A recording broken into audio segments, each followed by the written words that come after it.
menyadari bahwa semua nikmat yang dia peroleh adalah berasal dari Allah Ta'ala yang Maha Esa dan tiada sekutu baginya.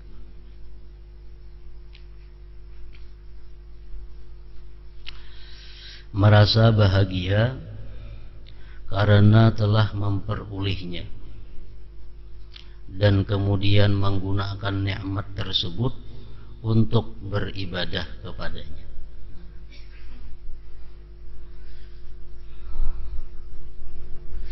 Jadi sesudah membicarakan masalah sabar, lalu Al-Habib Abdullah bin Alawi Al-Haddad menyambungnya dengan syukur.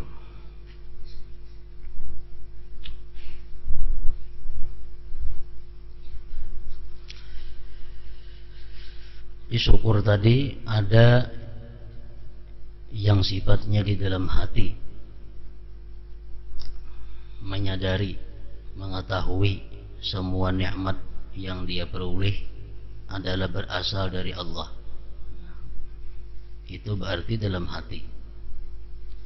Merasa bahagia berarti hati. Nah, kemudian menggunakan nikmat tersebut untuk beribadah kepadanya. Ini berarti juga syukur ini mencakup seluruh anggota tubuh, dari mulai hati sampai tangan, batis, mata, semuaan itu ada dituntut untuk syukur.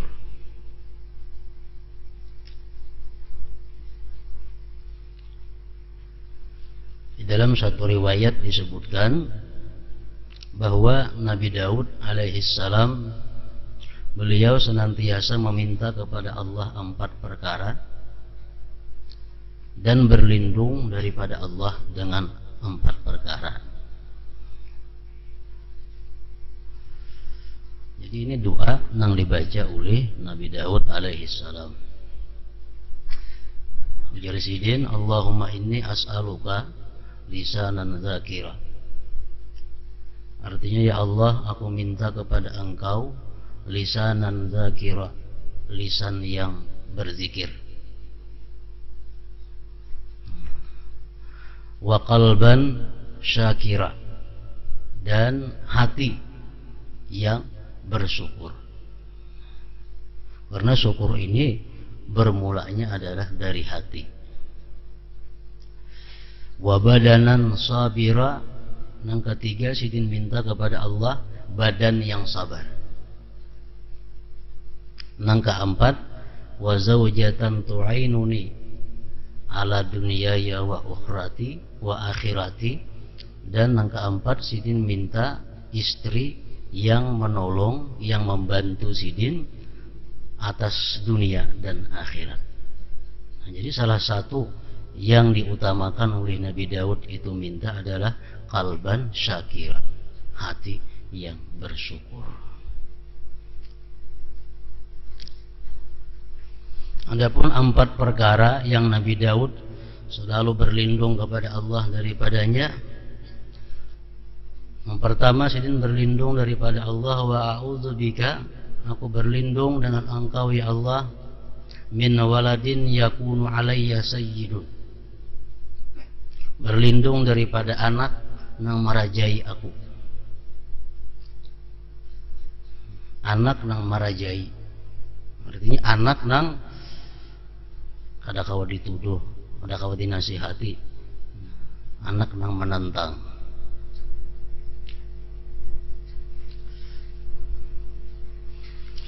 Yang kedua, sidin berlindung wa min imra'atin tusayyibuni qabla zamanil masyib. Nabi Daud berlindung juga daripada Allah, daripada istri yang membuat aku beruban sebelum masanya beruban. Apa artinya itu? Berlindung daripada Allah, berlindung dengan Allah daripada istri yang membuat aku beruban sebelum masanya beruban. Artinya bini yang jadi pikiran, bini yang jadi pikiran. Yang ketiga, sidin berlindung wa min malin yakunu wabalan alayya, berlindung daripada harta yang menjadi bala atasku. Harta yang menjadi bala atasku adalah harta-harta yang membuat lalai kepada Allah Subhanahu wa ta'ala. Yang ketiga, yang keempat, sidin berlindung wa min jarisu, daripada jiran tetangga yang jahat.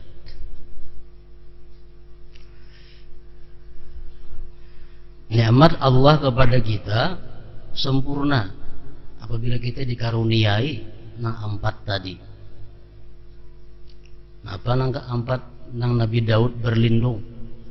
Kita dikaruniai anak yang taat, dikaruniai istri yang menyenangkan, dikaruniai harta yang mendukung, yang menjadi jalan untuk ibadah, diberi tetangga yang baik kepada kita. Nah, bila kita dapat empat hal itu, berarti kita sudah mendapatkan nikmat dunia dan akhirat.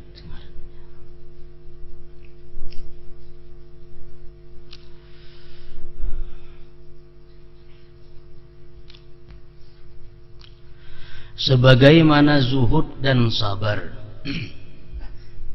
syukur juga merupakan salah satu makam para salik.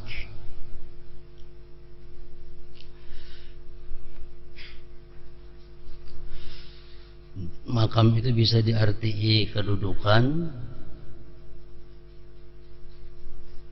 yang harus diduduki, kelas yang harus ditempati. Sebagaimana zuhud dan sabar, syukur juga merupakan salah satu makam para salik. Salik ini artinya orang yang berjalan kepada Allah, orang yang punya keinginan untuk ma'rifatullah. Nah, orang yang meniti jalan untuk ma'rifat kepada Allah disebut salik.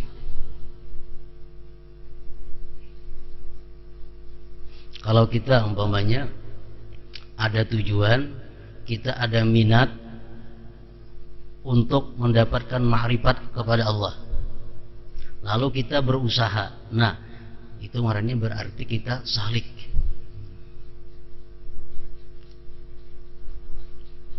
Zuhud dan sabar, syukur juga merupakan salah satu makam para salik.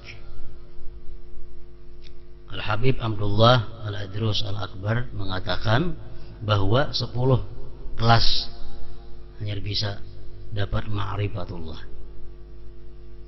Bila kita kadang menjalani kelas 1, 2, 3, 4, 5, 6, 7, 8, 9, 10, nah kita kadang akan diberi Allah ma'rifat. Termasuk di antara 10 kelas itu adalah zuhud, sabar, dan syukur.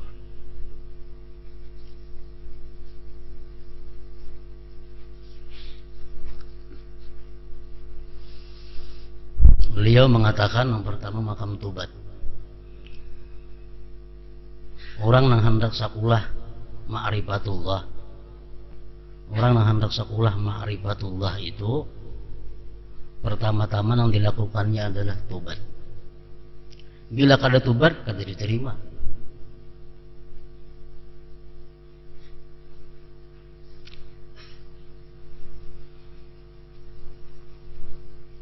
Jadi mesti lulus dalam hal tobat.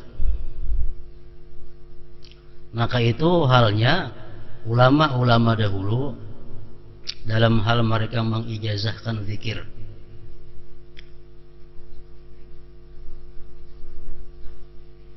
Orang hendak berijazah zikir. Nah berarti kalau orang ini hendak berijazah zikir, dia ingin ma'rifatullah. Karena jalan ma'rifat itu adalah melalui zikrullah. Hendak berijazah zikir. Yang pertama-tama oleh si guru ini, yang hendak berijazah ini dicek tentang akhlak kelakuannya selama ini. Apakah dia masih suka melihat yang haram? Apakah suka masih mendengar yang haram? Sukakah masih berkata yang haram? Apakah engkau masih bermuamalah berusaha dengan usaha nang haram? Apakah engkau masih ada memilih makanan-makanan nang halal nang haram? Apakah engkau masih suka memakai pakaian nang haram? Nah, bila sudah hal-hal demikian itu dibuangi, lalu tobat, nah hanyar diberi ijazah zikir. Jadi dalam ajaran tarikat itu kada boleh seorang guru mengijazahkan zikir kepada muridnya kalau muridnya ini masih suka melakukan hal-hal maksiat. Kada boleh.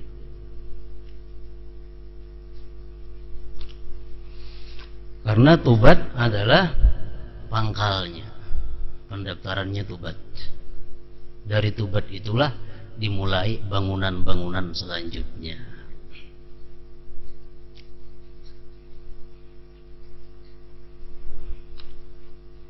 Jadi sudahnya maha kuni lawan tobat, sudah bulat hatinya untuk tobat, hanyar diberi ijazah zikir, nah, dan diberi pelajaran-pelajaran yang selanjutnya. Dan setiap orang yang tobatnya itu benar, tobatnya itu diterima oleh Allah, itu Allah berikan hal, satu keadaan di mana dia cinta kepada Allah. Ini ujar Habib Abdullah Al-Idrus. Kalau kita tobat kepada Allah, otomatis kita cinta kepada Allah. Cinta kepada Allah ini artinya dimulai dengan cinta kepada hal-hal yang diridai Allah. Umpamanya kita tobat daripada berkata yang haram. Imam Ghazali mengatakan tobat itu boleh bertahap. Kita kebanyakan cabang dosa, melihat nang haram ketujuh, mengata nang haram ketujuh, mendengar nang haram ketujuh, makan nang haram ketujuh juga. Kebanyakan nang haramnya nih sekaligus tobat mungkin sulit. Nah, ujar Imam Ghazali itu boleh bertahap. Nah, misalnya pertama kita tobat mulut kita daripada yang diharamkan Allah. Nah, tobat menyesal, kada akan berbuat lagi mulut ini mengatakan haram. Kalau diterima oleh Allah tobat mulut kita nang berkata nang haram itu diterima olehnya, otomatis mulut kita ini suka mengata-ngata nang disukai Allah. Nah, suka membaca Quran, suka membaca salawat, suka membaca zikir, suka membaca tasbih. Ini kalau orang yang sudah tobat mulutnya daripada dosa.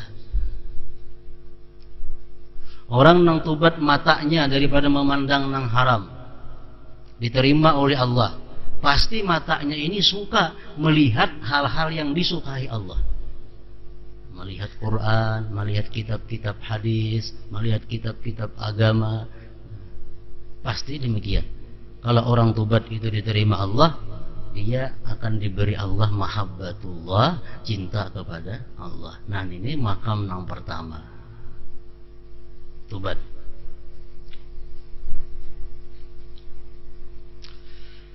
Sudah tobat kita biris di tangga yang pertama ini, kelas yang nomor 2 kita masuki adalah wara. Nah, wara ini artinya berhati-hati dalam seluruh aspek kehidupan. Berhati-hati melihat, berhati-hati berkata-kata, berhati-hati memakai pakaian, berhati-hati memakan makanan, berhati-hati meminum minuman, nah, berhati-hati bergaul dengan kawan. Semuaan kehidupannya berhati-hati. Mana hal yang kada boleh jelas ditinggalkan, hal yang meragukan boleh kadanya ditinggalkan. Ini wara. Ini kelas 2 untuk orang yang hendak ma'rifatullah. Kalau sudah kita kawa demikian, kita sudah berhati-hati. Kita kada akan makan sesuatu yang kada jelas halal haramnya. Kita kada memakai pakaian yang kada jelas halal haramnya. Kita kada melihat yang sesuatu yang kada jelas boleh kadanya. Sudah kita kawa menerapkan wara, kita akan diberi Allah sesuatu ngarannya syauk. Nah, syauq itu artinya rindu kepada Allah. Nah, kelas 2 ini rindu kepada Allah. Nah, apa artinya rindu kepada Allah? Ini kada kepingin panjang umur. Kenapa? Karena jalan untuk bertemu Allah itu mati. Ini kada kepingin panjang umur. Nah, ini orang yang sudah syauq kepada Allah. Orang yang sudah mantap waraknya, sifat hati-hatinya itu mantap, dia diberi Allah rindu untuk berjumpa dengan Allah. Nah, tandanya kita ini rindu dengan Allah, kita kepingin mati dalam keadaan kita bahagia. Rumah ganal, motor ada, sepeda motor ada, anak taat, bini bakti, harta baik, semuaan berkembang. Kepingin kita mati dalam saat itu. Nah, ini ngarannya syauq. Kalau kita hutang banyak, anak nakal, bini kada taat, kepingin mati, itu bukan rindu kepada Allah. Macam Nabi Yusuf alaihissalam. Nabi Yusuf waktu dicaburkan ke dalam sumur oleh dang sanak si jin kada dia berdoa, matikan aku ya Allah. Padahal waktu itu kepipit, nah dicaburkan dalam sumur di tengah hutan lagi. Nabi Yusuf pada berdoa supaya dimatikan oleh Allah. Nabi Yusuf pindah lagi, dimasukkan ke dalam penjara beberapa tahun. Dalam penjara pun beliau kada pernah minta supaya dimatikan oleh Allah. Padahal dalam penjara. Nah, begitu beliau menjadi raja, rakyatnya semuaan patuh. Kalau ada orang yang menentang Nabi Yusuf menjadi raja, rakyatnya tunduk. Di saat itu beliau, tawaffani muslimah, ya Allah matikan aku dalam keadaan Islam. Nah, ini syauqnya Nabi Yusuf kepada Allah Subhanahu wa ta'ala. Rindu bertemu Allah, artinya kepingin lawan mati ini itu walaupun dalam dunia senang, walaupun dalam dunia ini bahagia.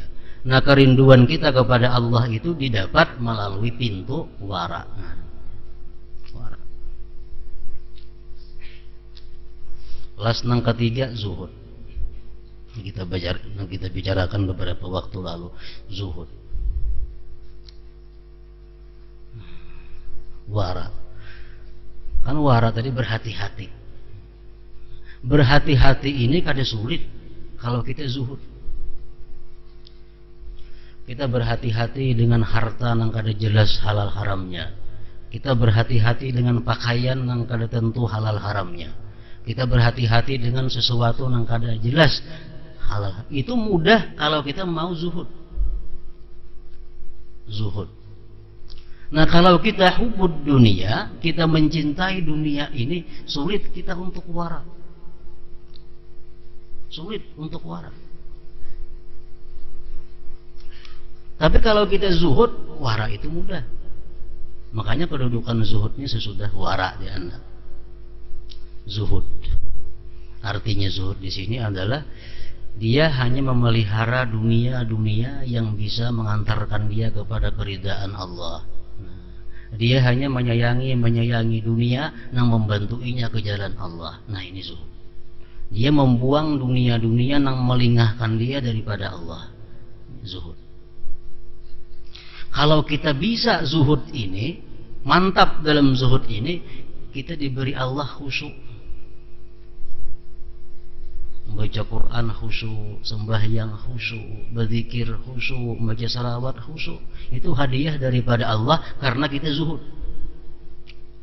Bila kita kada zuhud, kada kawa khusyuk. Sembahyang kah?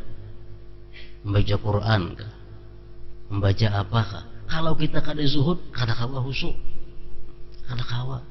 Kenapa? Karena banyak yang dipikirkan, banyak yang diganangakan. Kalau hendak dapat khusyuk, pintunya melalui zuhud terhadap dunia. Nah, itu kelas 3. Kelas 4 sabar. Nah, sabar.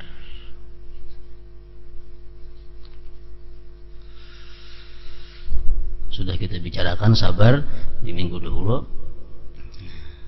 Kalau kita sabar, menerima apa yang diberi oleh Allah Subhanahu wa taala. Itu Allah berikan kepada kita unsubillah, jinak dengan Allah Subhanahu wa taala.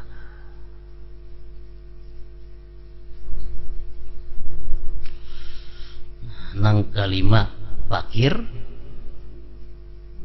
artinya berhajatnya dia hanya kepada Allah. Kelas 5 itu sudah, kelas 5 ini sudah berhajat hanya kepada Allah. Dia hanya minta pertolongan kepada Allah. Dia hanya minta apapun kepada Allah. Kalau kita kawan macam itu, diberi Allah kita qurbun, kedekatan dengan Allah. Kedekatan dengan Allah Subhanahu wa taala. Nah, kelas 6 menurut Habib Abdullah al-Idrus hanya syukur. Syukur.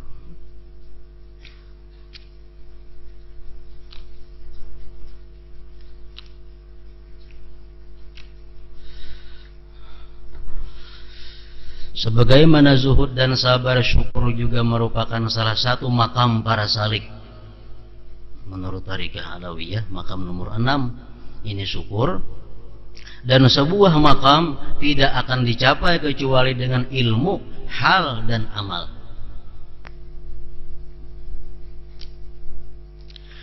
Perasaan senang ketika mendapat nikmat Allah, itulah hal. Kita dapat nikmat, lalu hati kita gembira karena Allah memberi aku nikmat.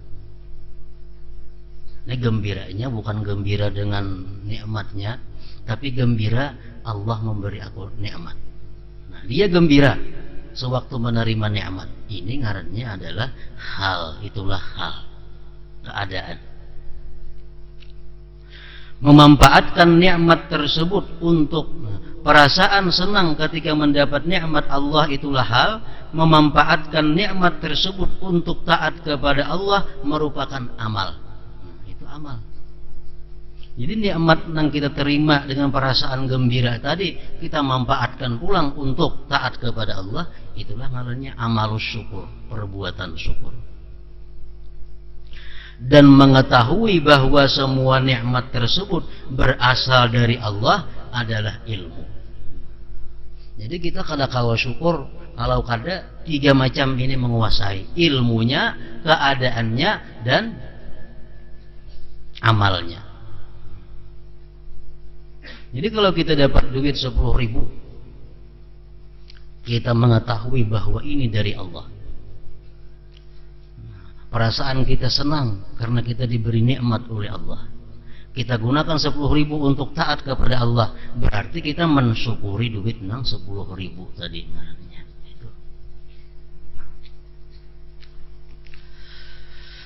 Sikap manusia yang termasuk dalam syukur sangatlah banyak.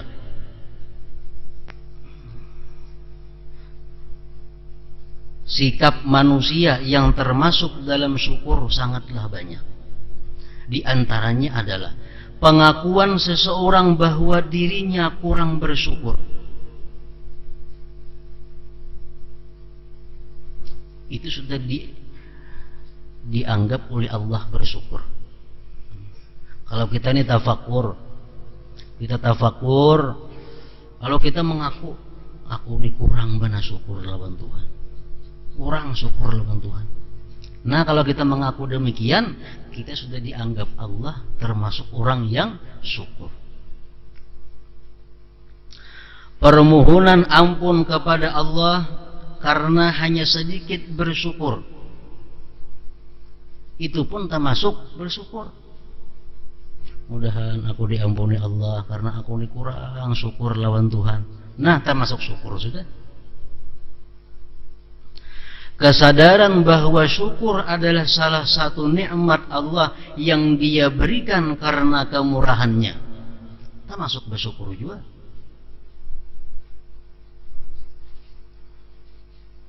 Aku ini mampu nah bersyukur. Yang macam tadi teh, dia terima duit 10.000 dengan senang hati karena ini dari Allah, dan dia gunakan untuk taat kepada Allah, lalu dia syukur, kawa bersyukur. Nah, syukur bahwa aku telah kawa bersyukur. Tawadhu, merendahkan diri ketika memperoleh sebuah nikmat dan ketika memanfaatkannya. Syukur juga. Perasaan malu kepada Allah karena terus-menerus mendapatkan nikmatnya. Kesadaran akan kesantunan Allah Ta'ala dan ketebalan tutupan yang diberikan Allah untuk menutupi semua aib kita, itu pun termasuk syukur juga. Adab yang baik di hadapan Allah yang maha memberikan nikmat, tidak mengiktiraf ketentuannya, menerima nikmat dengan baik dan mengagungkan sekecil apapun nikmat yang diperolehnya dan lain sebagainya, termasuk bersyukur.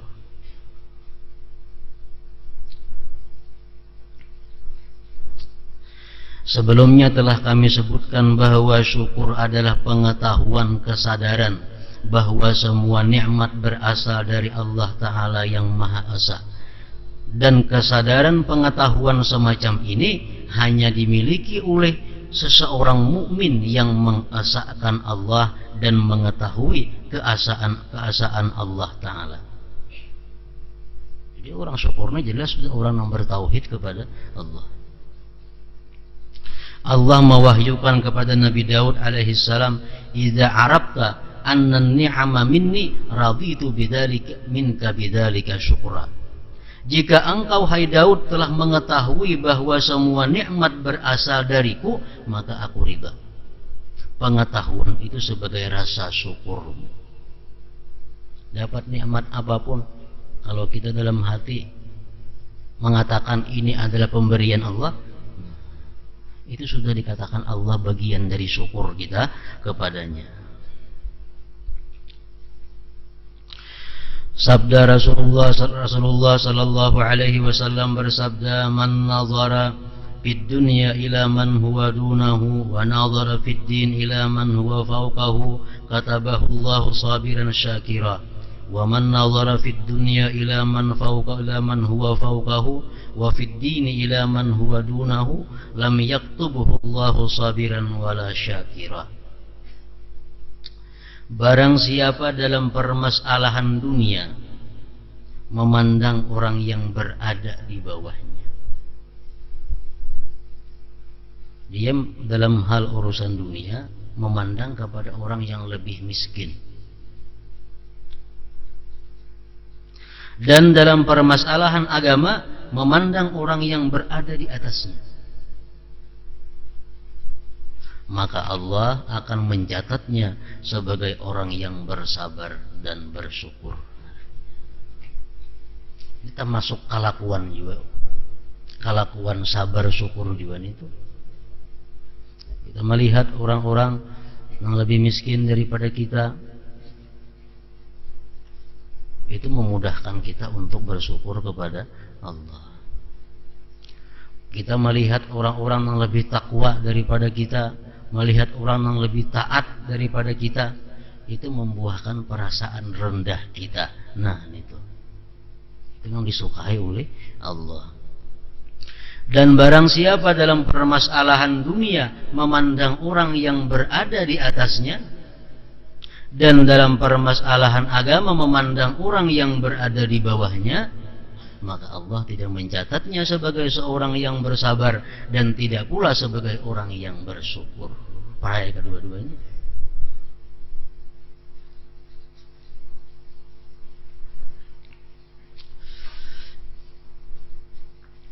Lantaran tingginya kedudukan syukur, maka iblis berkata, "Wala tajidu aktsarahum syakirin." Dan engkau hai Tuhan tidak akan mendapati kebanyakan dari mereka itu manusia bersyukur.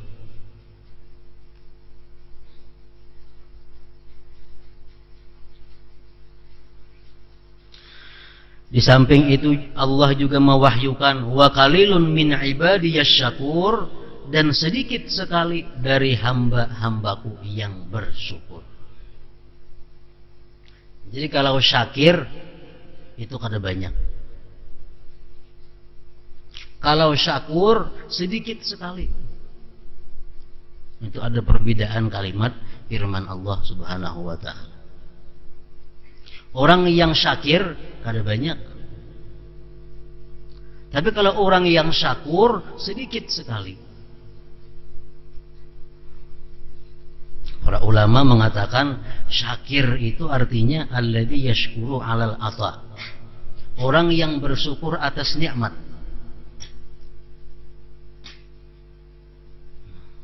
Orang yang menggunakan nikmat di jalan Allah itu pun sudah kada banyak lagi.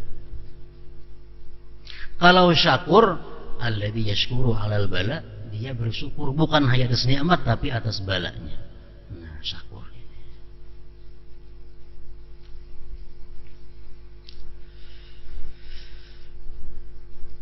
La in syakartum la azidannakum, sesungguhnya jika kalian bersyukur maka aku pasti akan menambah nikmat kepada kalian. Ma yaf'alullahu bi'adzabikum in syakartum wa amantum, Allah tidak akan menyiksa kalian jika kalian bersyukur dan beriman. Wa sanajzis syakirin, dan kami akan memberi balasan kepada orang-orang yang bersyukur. Dan Allah maha, wallahu syakurun halim, dan Allah maha pembalas jasa mensyukuri dan maha penyantun.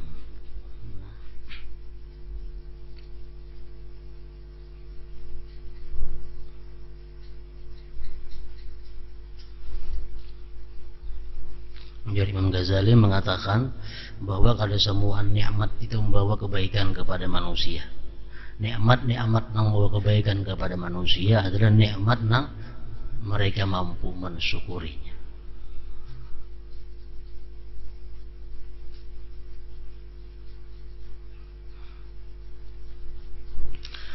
Dalam kitab Ihya Ulumuddin bab syukur, Hujjatul Islam Al-Ghazali menyebutkan bahwa syukur merupakan salah satu sifat dan akhlak Allah Ta'ala. Di antara Asmaul Husna itu ada Asy-Syakur. Artinya Allah maha membalas kepada orang-orang yang bersyukur. Keutamaan musibah, ketahuilah sesungguhnya rasa syukur itu timbul karena mendapatkan sesuatu yang membahagiakan. Sedangkan sabar muncul karena tertimpa sesuatu yang tidak menyenangkan atau menyusahkan. Meskipun keduanya bertentangan, sabar lawan syukur ini bertentangan, tetapi kadang ketika memperoleh sesuatu musibah, manusia dapat bersabar dan sekaligus bersyukur.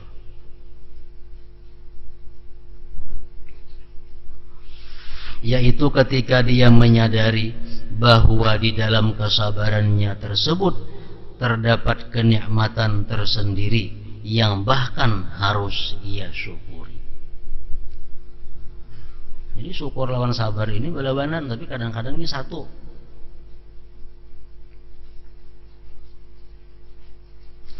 Amirul Mukminin Umar ibn al-Khattab radhiyallahu anhu berkata, tidaklah aku diuji dengan sebuah musibah, melainkan di dalamnya kutemukan 4 kenikmatan dari Allah.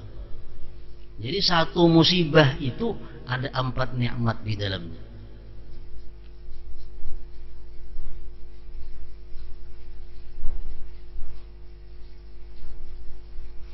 Jadi walaupun musibah ini baik, musibah ini banyak nikmat di dalamnya, namun Nabi kita kadang memberiakan kita berdoa minta musibah.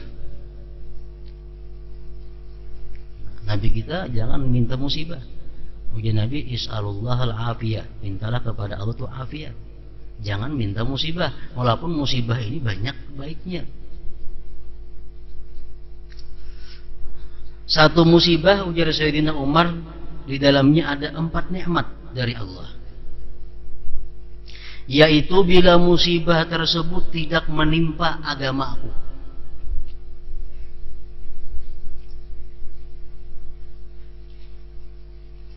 Seorang laki-laki datang kepada Imam Sahal At-Tustari. Ujar laki-laki tadi, wahai Imam Sahal, malam tadi maling masuk ke rumahku dan menghabiskan hartaku. musibah nih. Malam tadi maling masuk ke rumahku dan menghabiskan hartaku. Imam Sahal berkata, uskurillah, ikam bersyukur kepada Allah. Untung maling itu kada masuk ke dalam hatimu. Kalau dia masuk ke dalam hatimu, dia bisa mengambil tauhidmu. Kalau dia mengambil tauhidmu, apa yang kamu perbuat? Nah, jadi syukur artinya maling ini hanya mengambil harta dunia, kada mengambil hati, kada mengambil tauhid yang ada di dalam hati.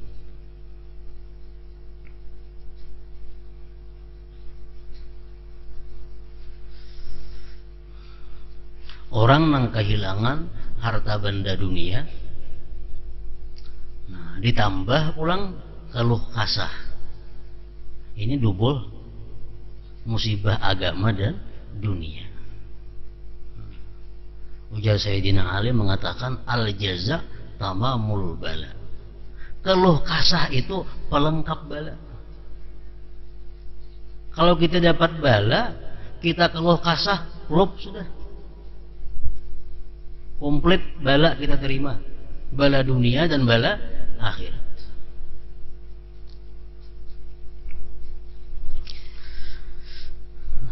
Yang pertama ujar Sayyidina Umar, yaitu bila musibah tersebut tidak menimpa agamaku. Yang kedua, tidak lebih besar dari yang sedang terjadi.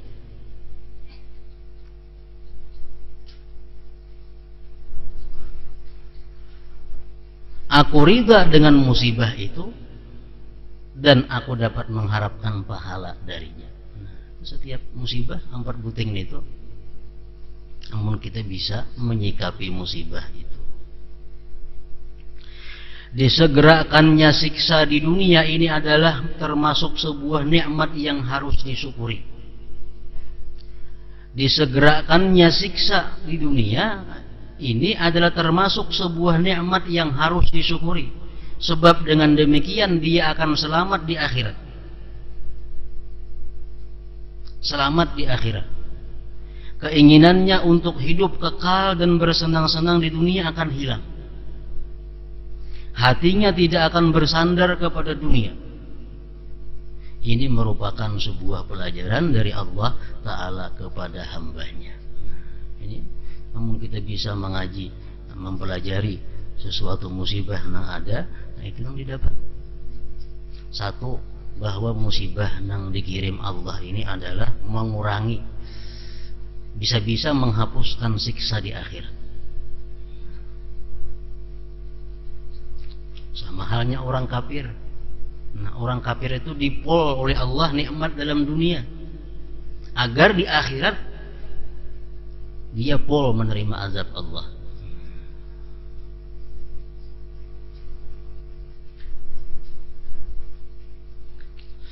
Mengingat begitu banyak nikmat yang tercakup dalam sebuah musibah, sebagaimana yang telah kami sebutkan di atas, maka sudah sepantasnya jika manusia bersyukur atas musibah tersebut. Sebab di balik musibah itu terdapat berbagai nikmat tersembunyi. Sayyidina Ali diriwayatkan Sayyidina sakit. Waktu Sayyidina Ali sakit, Sayyidina Ali minta kepada Allah agar diberi kesabaran.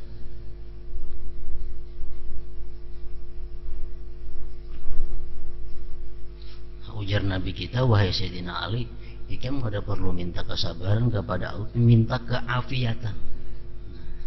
Minta keafiatan. Jadi walaupun musibah tadi begitu besar nikmatnya, musibah tadi begitu baik pendidikannya kepada manusia, namun kita kada boleh meminta suatu musibah, tapi disuruh minta afiat kepada Allah Subhanahu wa ta'ala. Allah Ta'ala mewahyukan wa asbaga alaikum ni'amahu zahiratan wa batinah, dan Allah menyempurnakan untuk kalian nikmat-nikmatnya zahir dan batin.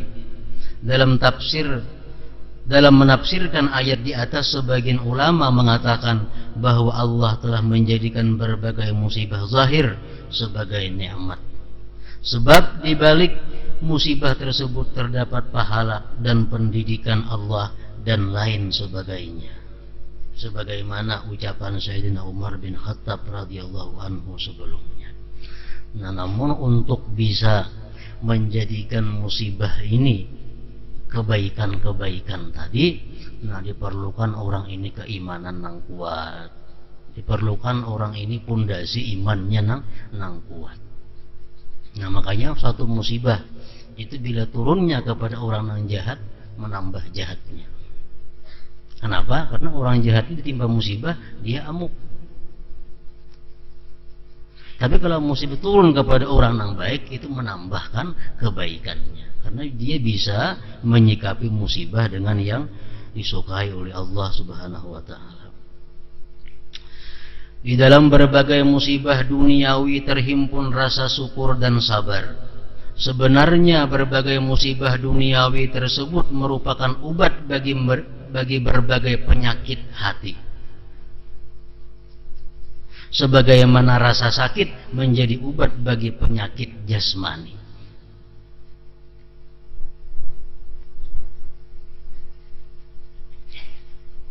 Orang ketujuh berjalan kepada hal-hal yang kada baik, yang kada ada manfaatnya, ketujuh berjalan.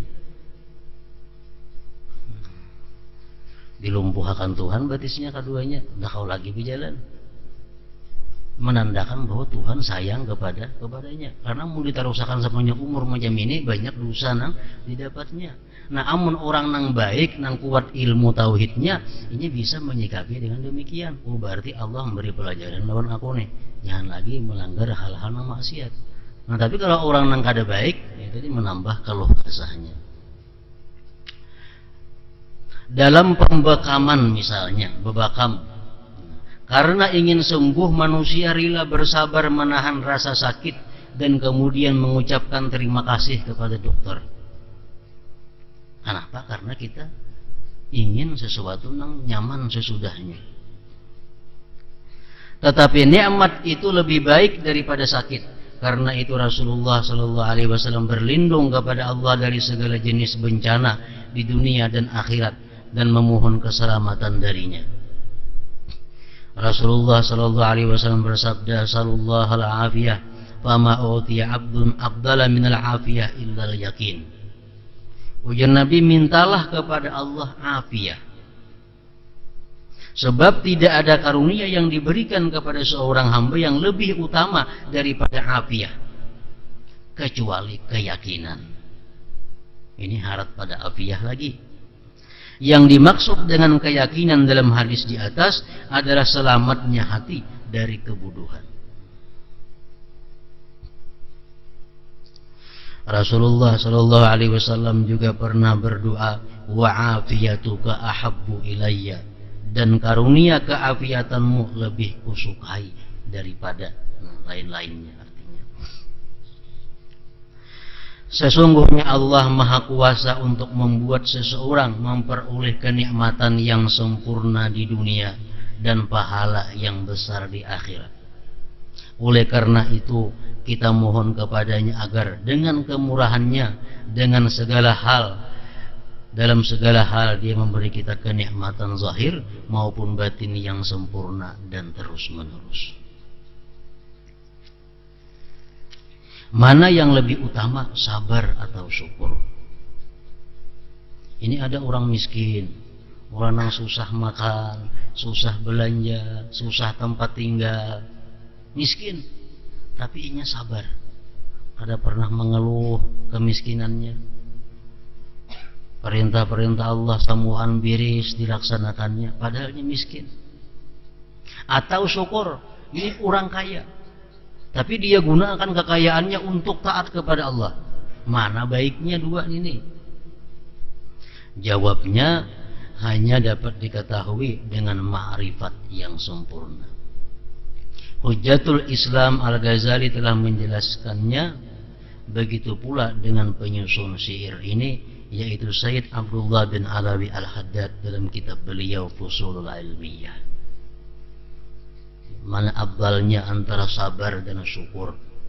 Nah, kebanyakan ulama berpendapat lebih afdal syukur. Kenapa? pertama, syukur lebih sulit daripada sabar. Syukur lebih sulit. Yang kedua, syukur ini abadi, ila yaumil qiyamah, sampai ke surga kaina. Sedangkan sabar ini hanya dalam dunia. Di surga ada lagi istilah sabar. Sedangkan syukur sampai ke dalam surga masih dituntut kita untuk syukur kepada Allah Subhanahu wa taala. Jadi dalam surga syukur aja lagi ada, sabar ada lagi. Kenapa? Karena samuan nyaman, samuan dikehendaki ada, nang ada cuma syukur. Nah, jadi oleh itu ulama berpendapat, sebagiannya, kebanyakannya ulama, syukur lebih utama daripada sabar tadi. Nah, kemudian harap dan takut.